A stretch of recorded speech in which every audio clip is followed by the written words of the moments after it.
Graça e paz, queridos. Bom estar aqui. Obrigado, pastor Daniel, pelo convite. Bom rever alguns irmãos que outrora cruzamos o caminho no seminário, não é?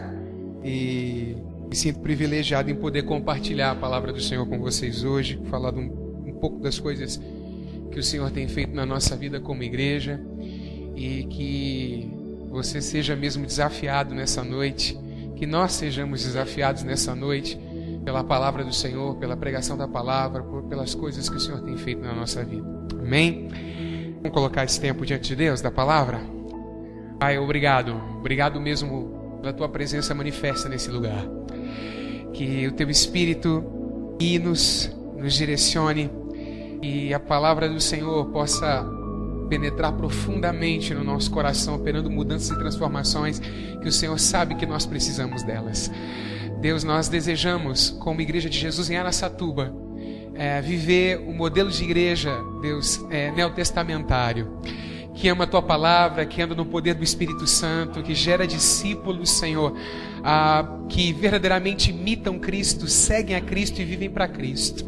Essa é a nossa oração. Fala a nós hoje, em nome de Jesus. Amém. Você pode abrir sua Bíblia, por favor, em Atos dos Apóstolos, capítulo 11. Eu achei muito interessante a tela que coloca o título da conferência, porque tem um S2, né? E o S2 na linguagem de computador, ele fala a respeito de coração. Quando a gente quer dizer que a gente ama a pessoa, que a gente tem um apreço pela pessoa, a gente coloca um S2.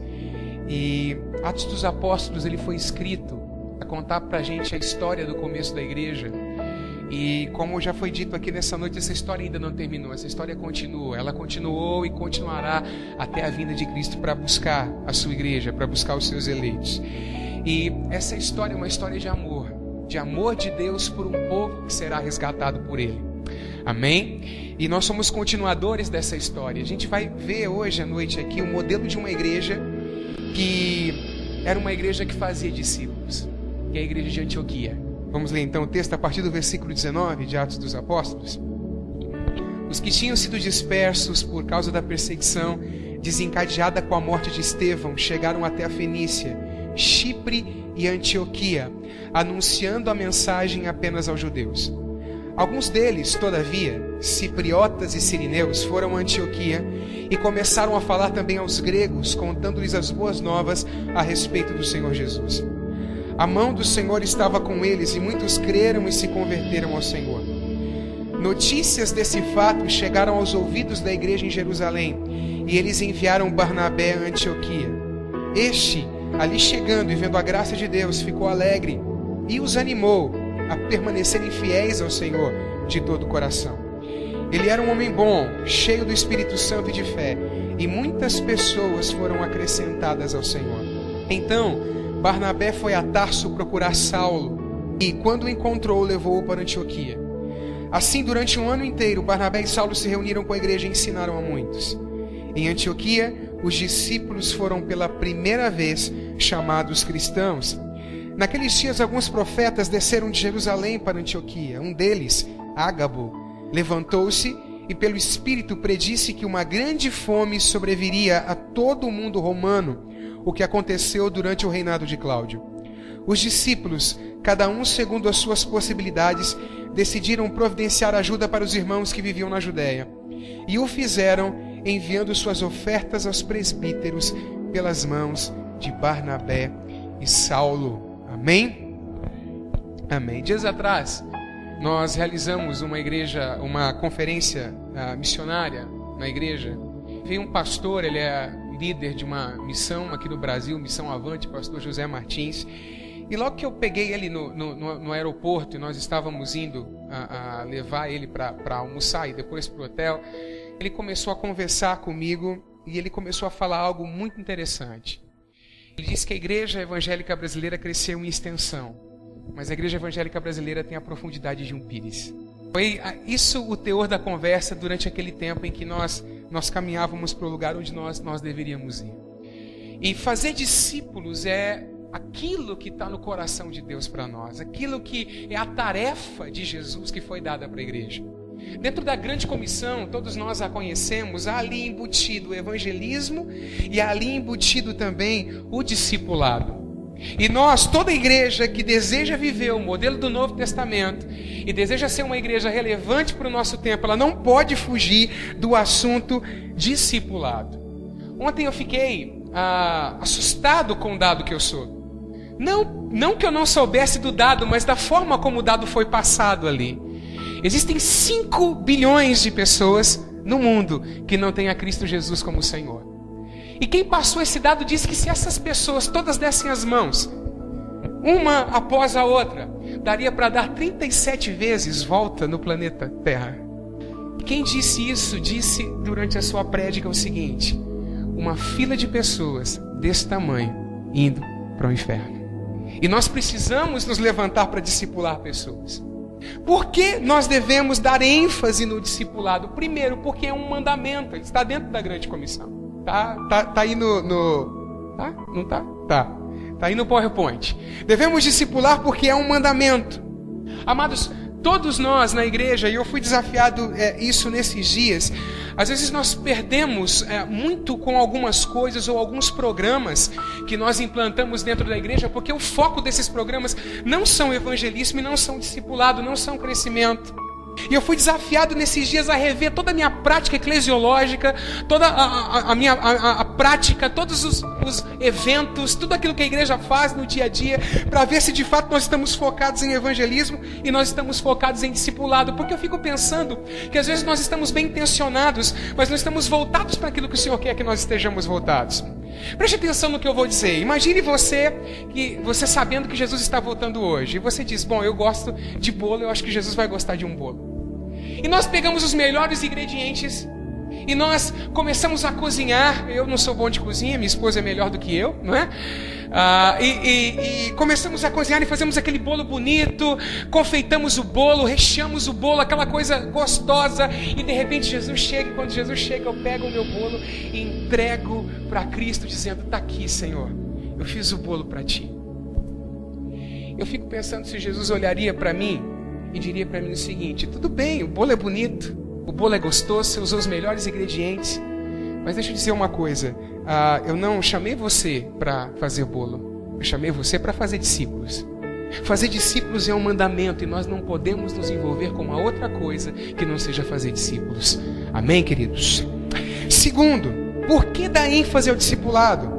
Porque a saúde de uma igreja local é definida pelo número de discípulos que a compõem. Não pelo número de membros, mas pelo número de discípulos que a compõem. Porque eu percebo, pastor Daniel, na igreja que eu pastoreio, em que ainda algumas pessoas vêm para os cultos, se assentam nos bancos da igreja e ainda têm uma mentalidade de clientela. E não uma mentalidade de que fazem parte disso, de que são discípulos de Cristo de verdade e de que precisam fazer discípulos.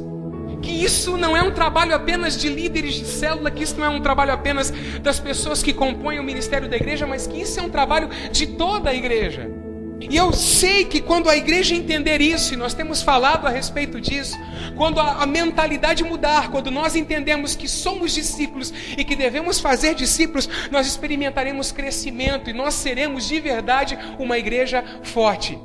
Porque uma igreja forte não é composta apenas por membros, uma igreja forte é composta por membros que são discípulos de Jesus Cristo. Então a saúde de uma igreja local é definida pelo número de discípulos que a compõem. O que caracteriza o discipulado é o compromisso. Eu tenho um compromisso de verdade, eu estou junto. Tem uma conferência, eu estou junto. Tem um trabalho evangelístico, eu estou junto. Tem um projeto de construção, o pastor falava da construção aqui, que mudou, reformou. Eu estou junto, porque eu faço parte disso. Isso não é uma obra do pastor Daniel, isso é uma obra nossa. Amém? Terceiro, eu devo dar ênfase ao discipulado, porque o crescimento por dentro acontece por meio dele. Deus está interessado em que nós cresçamos. Todo mundo conhece 2 de Pedro 3,18 de cor, não é verdade? Vamos lá, todo mundo junto? Abre lá em 2 de Pedro, capítulo 3, versículo 18. 2 de Pedro, capítulo 3, versículo 18. Esse não vai ser projetado aqui. Você vai falar, eu sabia, eu não sabia que morava aqui, né? Não sabia do endereço, mas eu sabia. Antes crescei na graça e conhecimento de nosso Senhor e Salvador Jesus Cristo. Vamos dizer tudo juntos? Vamos falar a versão que está sendo projetada. O que está ali está aqui, né? Tá, desculpa aí que eu não estou acostumado com isso não. Vamos lá. Cresçam, porém, na graça e no conhecimento de nosso Senhor e Salvador Jesus Cristo. Vamos continuar. A Ele seja a glória, agora e para sempre. Amém. Então o desejo do Senhor é que nós cresçamos na graça e no conhecimento de Cristo. O desejo do Senhor é que nós cresçamos na semelhança de Cristo. À medida que andarmos na mensagem dessa noite, vamos falar um pouco a respeito disso. Deus não deseja que sejamos pessoas que sempre estão na infância espiritual. Imagine você, uma família, onde de 2 em 2 anos nascem trigêmeos. De 2 em 2 anos nascem trigêmeos. Com 10 anos terão quantos? Quantas crianças? Quantas? 15 crianças dentro da casa. Agora, imagine você, com 20 anos de casamento, mantendo a média, terão 30 crianças dentro da casa. Mas preste atenção no que eu vou te dizer. É gostoso ter criança em casa, não é? Eu curti muito a infância do Pedro, o crescimento do Pedro. Mas se o tempo começar a passar e você notar que essas crianças não deixam de usar fraldas, que essas crianças não deixam a mamadeira, que essas crianças já não começam a fazer algumas coisas sozinhas, a gente vai começar a achar que alguma coisa está errada e está errada. Amém? O discipulado traz esse crescimento para a igreja. Esse crescimento por dentro. Esse crescimento à semelhança de Cristo, esse amadurecimento, onde a gente entende que daqui a pouco eu já estou me responsabilizando pela vida de outras pessoas que eu estou conquistando para Cristo, que eu estou ganhando para Jesus. Amém? Então o discipulado promove esse crescimento. Vamos lá, número 4.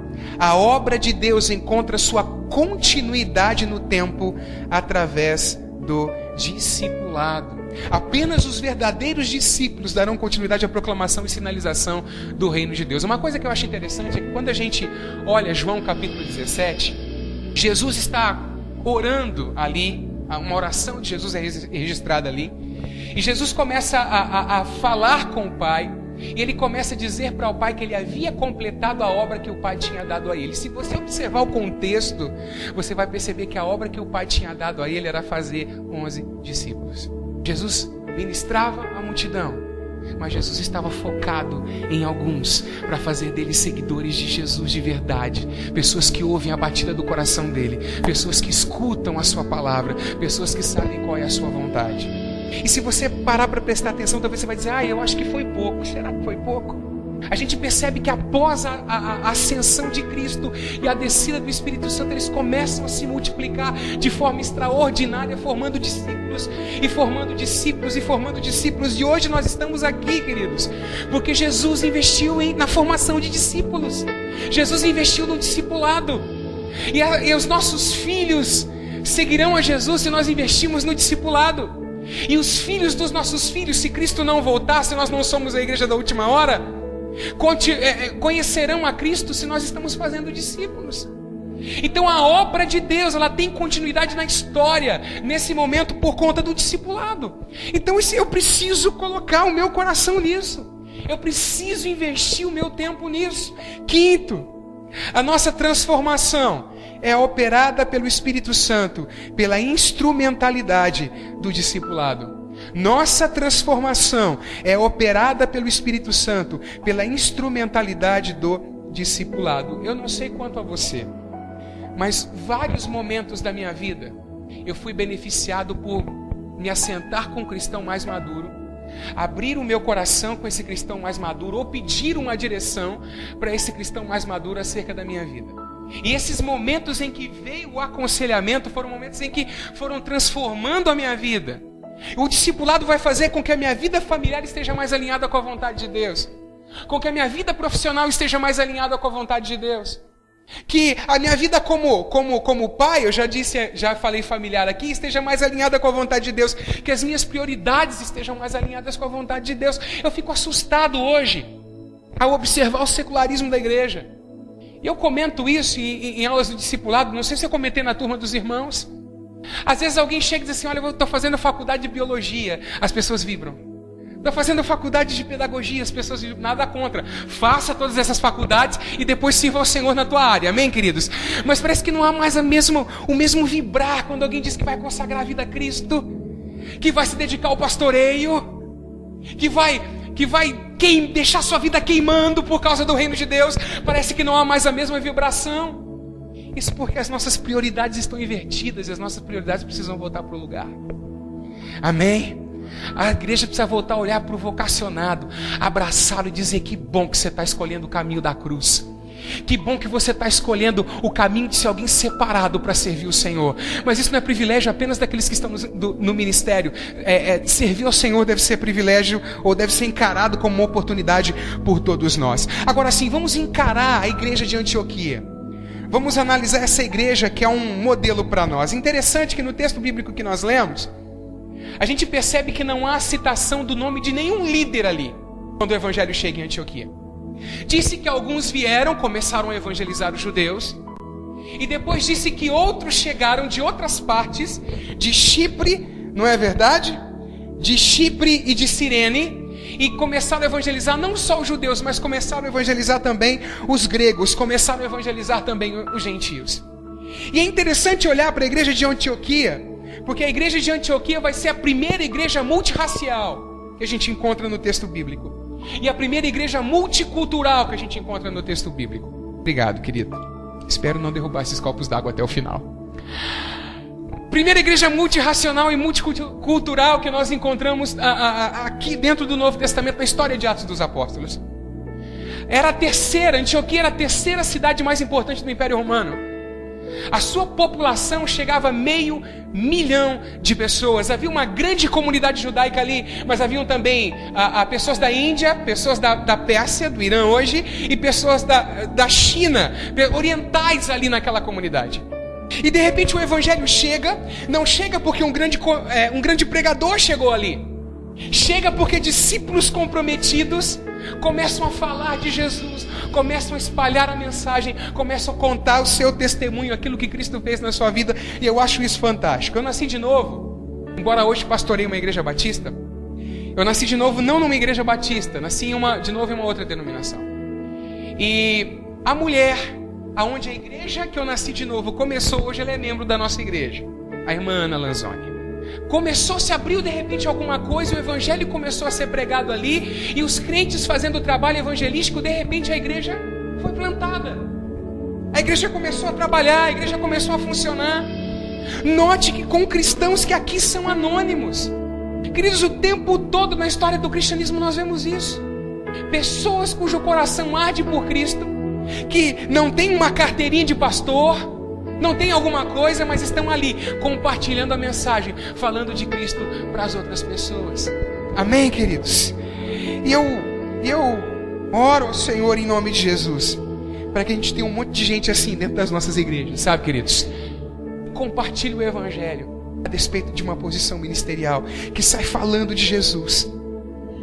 Aqui eu quero focar, e parece que as canções que foram cantadas, ou o texto que foi lido aqui também durante as canções, tem muito a ver com aquilo que eu vou falar nessa noite, não é?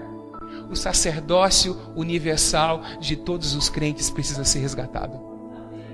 No século XVI, um alemão chamado Lutero começou a pregar a respeito disso, desafiando todo um império religioso que havia naquela época, dizendo que a cortina está rasgada e todos nós temos acesso a Deus. Nós podemos interceder por pessoas, fazer a obra de Deus como cristãos. Eu temo não, a gente vê isso hoje dentro da igreja, que o romanismo, a herança romana tem comido a efetividade da igreja, porque a obra do ministério está nas mãos apenas de uma meia dúzia de pessoas, quando deveria estar nas mãos da igreja inteira. Eu me lembro de um irmão em Cristo, de uma igreja aqui no Brasil, uma igreja modelo no que diz respeito a crescimento, discipulado, evangelização. Eu lembro que uma vez conversando com ele, ele falou para mim o seguinte: Anderson, tem que colocar o ministério na mão do povo, porque esse é o modelo bíblico.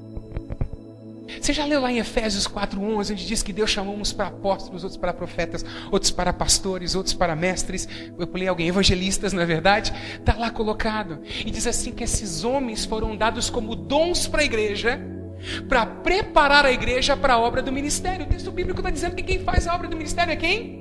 A igreja. E eu me lembro de uma pergunta que alguns fazem às vezes: você é ministro de tempo integral? Irmão, olha aqui para mim, todos nós somos ministros de tempo integral. Lá na escola eu sou ministro de tempo integral, lá no local de trabalho eu sou ministro de tempo integral, lá na minha vizinhança eu sou ministro de tempo integral. O sacerdócio de todos os crentes precisa ser resgatado por nós. E essa é a única forma, queridos, que a grande comissão será cumprida. E a única forma de reunir os eleitos de Deus. Araçatuba tem algumas boas igrejas, tem algumas igrejas grandes. Talvez você vai perguntar: tem um bom número de cristãos? Tem um bom número de cristãos, mas eu acredito que Deus tem povo nessa cidade ainda para a gente ganhar para Cristo. E vai ser ganho por cada um de nós. Amém? Por cada um de nós. Uma coisa interessante também para falar acerca da cidade de Antioquia é que os habitantes dessa cidade, eles tinham um costume de colocar apelido nos outros. Eles tinham um costume de colocar apelido nas pessoas. E aí havia comunidade de cristãos começando a crescer ali. E de repente eles já trataram de dar um apelido para aquela comunidade de cristãos que estavam crescendo. Então, já que eles adoram a Cristo, ele chamou aquela comunidade de cristãos. E o que é um cristão? E aí você vai para os comentários, não é? Você encontra lá: cristão é alguém que é semelhante a Cristo. Cristão é uma pessoa que pertence a Cristo. E cristão é uma pessoa que segue a Cristo. A igreja que discipula é uma igreja que imita a Cristo. O alvo, o desejo do coração é ser igual ao mestre. Amém? Não é ser igual a Barbie ou o Ken. É ser igual a Cristo. Esse é o desejo do coração. Não é verdade? Principalmente falando para a moçada, né? Para a juventude. Às vezes nós vemos alguns e queremos nos espelhar nele. Não, o nosso espelho é Cristo. E à medida que nós contemplamos a Cristo, queridos, à medida que cresce no nosso coração o desejo de imitar Jesus, nós vamos sendo transformados naquela mesma imagem, amém? Porque você é aquilo que você adora. O Salmo 115 ensina esse princípio para nós. À medida que nós adoramos a Ele, transformações vão ocorrendo na nossa vida e nós vamos sendo conformados com aquela imagem. Você é um imitador de Jesus? Paulo diz lá em 1 Coríntios: sede meus imitadores, como também eu de Cristo. Vamos dizer todos juntos o versículo? Sede meus imitadores, como também eu de Cristo. Terceiro, a igreja discipuladora é uma igreja que possui a consciência de que pertence a Cristo. Shed vai traduzir cristão como pessoas de Cristo. Eu não sei se... Bom, com certeza todo mundo vai a mercado e todo mundo vai a banco. Não é verdade? Não diz que gosta, mas todo mundo vai, não é? E tem alguns caixas que são chamados de caixa preferencial. Mas em alguns lugares tem o caixa exclusivo e tem o caixa preferencial. Pois é, vamos lá. Está lá o caixa preferencial para gestantes, para senhores com mais de 60 anos de idade, não é verdade? Mães com criança no colo. Eu já soube uma vez que alguém pegava o filho da vizinha emprestado quando ia votar para já ir rápido votar lá, não é verdade? Mas os caixas preferenciais, olha aqui para mim. Eles são caixas que, se não tiver ninguém, você pode ir até ele, certo? Certo, ele é preferencial, ele não é exclusivo. Você já leu no Novo Testamento que nós somos exclusivos? Que nós somos propriedade do Senhor, propriedade particular dele, e nós somos exclusivos. Uma igreja que discipula, que é discípulo, tem a consciência de que pertence exclusivamente a Cristo. O grande problema, e aqui a gente está entrando para falar de um assunto relacionado à questão de santidade, é que às vezes alguns membros do nosso corpo são de Cristo exclusivamente, mas outras partes da nossa vida são preferenciais. Às vezes nós negociamos com elas. Olha o que diz Romanos capítulo 6, versículo 13, por favor. Nem tampouco apresentei os vossos membros ao pecado por instrumentos de iniquidade, mas apresentai-vos a Deus como vivos dentre os mortos, e os vossos membros a Deus como instrumentos de justiça. Nós somos exclusivos, não somos preferenciais. A Bíblia diz que nós somos comprados por bom preço. Lá na primeira carta de João, no capítulo 5, no versículo 19, ele vai dizer: sabemos que somos de Deus, sabemos que pertencemos a Deus. Essa consciência de que nós somos comprados pelo Senhor. Eu acho fantástico isso que diz que Deus está levantando os seus profetas. E se nós pensarmos em pessoas que foram eleitas, foi Cristo que escolheu a gente, pessoal. Foi Deus que escolheu a gente. Está um mundo aí, Ele foi lá pela sua graça, pela ação do Espírito Santo, nos escolheu e nos comissionou com uma tarefa. E a tarefa é fazermos discípulos, somos exclusivos do Senhor. Quarto, deixa eu só voltar um pouquinho para te contar uma coisa. Quando a gente falou lá no tópico primeiro, eu pulei essa história e eu julgo essa história interessante para falar. Meu pai tem 62 anos de idade. 62? Vai fazer 63, dia 5 de julho. 63 anos de idade. Meu pai, ele foi salvo em 1998. Ele passou pelo batismo nas águas, algum tempo depois. E meu pai sempre foi alguém que ele passava temporadas na igreja. Ele ia uma temporada, daí a pouco ele saía, ficava um tempo fora. Ia uma temporada, daí a pouco, o que acontecia com o seu Lima? Seu Lima saía e ficava uma temporada fora. Um dia, meu pai resolveu. O Senhor fez uma obra no coração do velhinho. Você acredita que o meu pai, depois dos 60 anos de idade, está dando fruto, que é uma coisa maravilhosa? Ele tem uma célula que já multiplicou 2 vezes. Difícil ter um batismo que ele manda alguém para as águas, passar pelas águas que vêm da célula dele. É muito difícil. Frutificando com mais de 60 anos de idade. Eu vejo alguns aqui que já estão talvez nessa idade, talvez com um pouco mais de tempo. Na velhice ainda darão frutos, amém? Amém. Hoje ele trabalha como diácono na igreja. Quarto, a igreja que discipula é uma igreja que serve a Deus e aos irmãos com generosidade. Note que o texto bíblico vai dizer para a gente que naqueles dias, nos dias em que o evangelho estava crescendo ali na cidade de Antioquia, alguns profetas desceram para a igreja de Antioquia. E entre eles um profeta chamado Ágabo. E a Bíblia diz que ele se levantou num determinado momento, no poder do Espírito Santo, ele trouxe uma palavra, uma profecia, dizendo que haveria uma fome sobre o Império Romano nos tempos do Imperador Cláudio. E isso aconteceu. Só que o que eu quero focar nessa noite é que quando os discípulos souberam disso, quando eles ouviram essa profecia, imediatamente eles tomam uma providência. Eles são uma igreja generosa. A igreja que discipula é uma igreja que serve a Deus e aos irmãos com generosidade. Vamos ler o versículo em Atos 11, 29. E os discípulos determinaram mandar, cada um conforme o que pudesse, socorro aos irmãos que habitavam na Judéia. O discípulo é alguém generoso. Diga isso, por favor. Por que o discípulo de Cristo é alguém generoso? Porque ele não é possuído pelo que tem. Uma vez um cidadão foi visitar a igreja, já se vão muitos anos quando isso aconteceu, e ele ia pregar naquela noite, era um intercâmbio que a gente estava fazendo com uma outra igreja, cuidado com os intercâmbios, e aí ele chegou e falou assim para mim, faz assim, recolhe os dízimos e as ofertas no final do culto, não recolhe depois do louvor não, porque se você recolher depois do louvor, vai quebrar a unção do culto, a mentalidade, a unção do culto vai quebrar.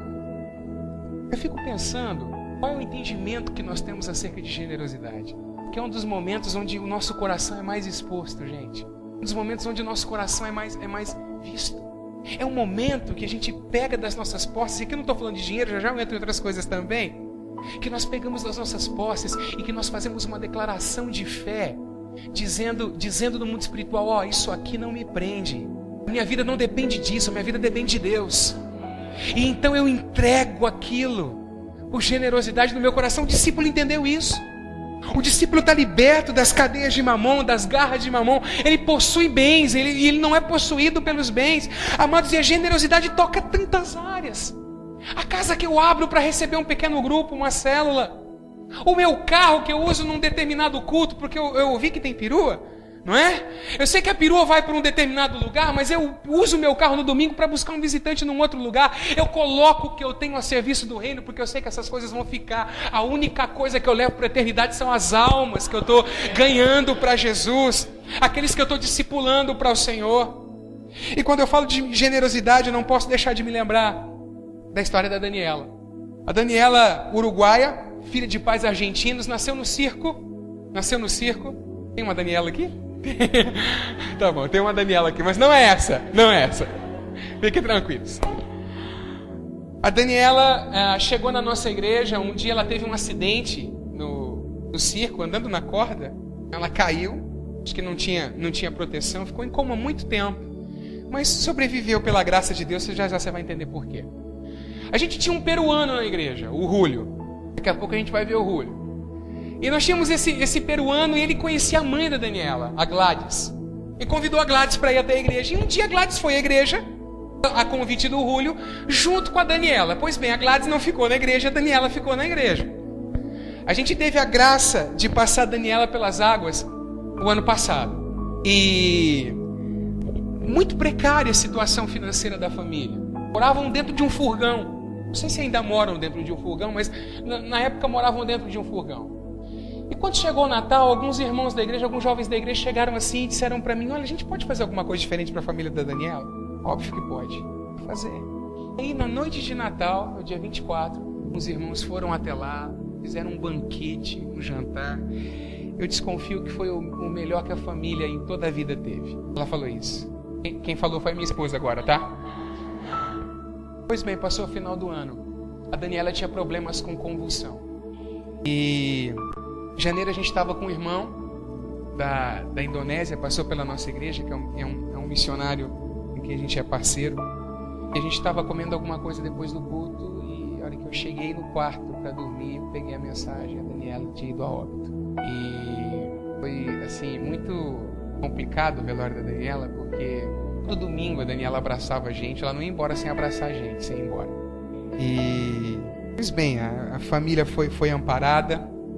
Uma coisa interessante, Deus tem os seus caminhos. Hoje está indo o pai na igreja, está indo mais dois familiares dela, estão indo 3 na igreja depois da morte da Daniela. E a gente vê como foi bom a igreja ter usado de generosidade com a Daniela. Como foi bom. Foi bom como testemunho para os familiares que hoje estão indo. Seu Pedro logo deve passar pelas águas também. E foi bom como igreja sentir que a gente não falhou com ela. Isso foi muito bom. A gente usou de generosidade para com a vida dela. Nos socorros que a igreja prestou, que não foram só esses no dia de Natal. Queridos, para fazer discípulo, a gente precisa ser uma igreja que entende de verdade que o crescimento vai vir não porque 2 ou 3 pessoas estão pregando, mas porque todos nós estamos envolvidos.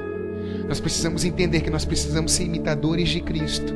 Nós precisamos ter a consciência de que nós pertencemos ao Senhor e que a igreja precisa ser uma igreja generosa, com tudo que tem, colocando tudo que tem à disposição do Senhor. Amém, queridos? Eu termino nessa noite lendo com você 2 Timóteo capítulo 2, versículo 2. Você pode fazer isso de pé? Fica de pé em nome de Jesus.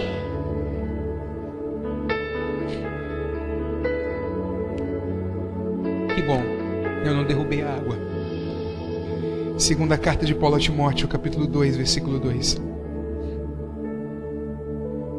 A gente vai encontrar nesse texto bíblico um modelo geracional de discípulos.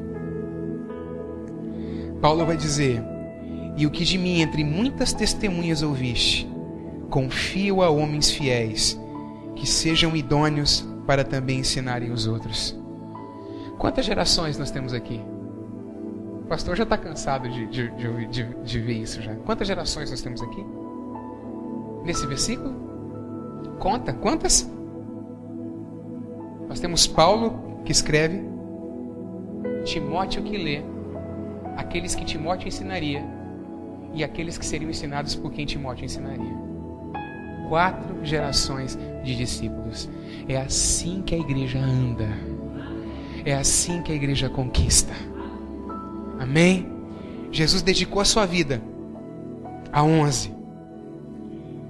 E eu me lembro nesse final de mensagem de uma canção de um irmão em Cristo, onde ele canta uma música, não sei se vocês já ouviram, que diz assim: a minha vida não vale a pena ser vivida se eu não ganhar ao menos um. O meu talento não vale a pena ser lembrado se eu não ganhar ao menos um. O meu dinheiro de nada adiantou se eu não ganhar ao menos um. A letra da canção fala isso. E é verdade. Porque o que a gente leva para lá são só aqueles que nós conquistamos pelo poder da palavra e pela ação do Espírito Santo através da nossa vida. Eu pergunto para você nessa noite, a quem você vai discipular? Quem você vai discipular? A quem você vai dedicar tempo? A quem você vai falar de Jesus? Quem vai entrar na eternidade por causa da disposição do teu coração? Porque o que fere a Deus, queridos, não é o fato de nós não termos um grande número de talentos ou um grande número de dons. Isso não ofende a Deus. Deus te fez, Ele sabia quantos dons te daria. O que ofende o coração de Deus é a nossa indisponibilidade. É a nossa indisponibilidade. É nós dizermos, eu não quero. A gente vê isso na história de Moisés. Deus dando as condições, mas manda outro, manda outro, manda outro. A nossa capacidade vem dele, amém? O que nós não podemos é sermos pessoas indisponíveis. Vamos orar? Você pode levantar suas mãos para orar? Pai, nós queremos te agradecer. Te agradecer porque o Senhor tem usado a nossa vida. Te agradecer porque nós temos sido desafiados nesses dias pela tua palavra, Senhor. E eu oro em nome de Jesus, Deus, clamando a Ti para que a Tua graça seja sobre cada um dos irmãos aqui. Que sejamos despertados pela ação do Teu Espírito Santo em nós. Segue ao Senhor, que o bater do nosso coração esteja naquilo que é o bater do Teu coração, que são os perdidos, e que nós possamos nos levantar para discipular, porque o poder já nos foi dado, a comissão já nos foi dada. O que o Senhor procura em nós é disponibilidade. Usa-nos, Senhor, para a glória do Teu nome. Eu oro pedindo ao Senhor, em nome de Jesus. Amém e amém, Senhor Jesus.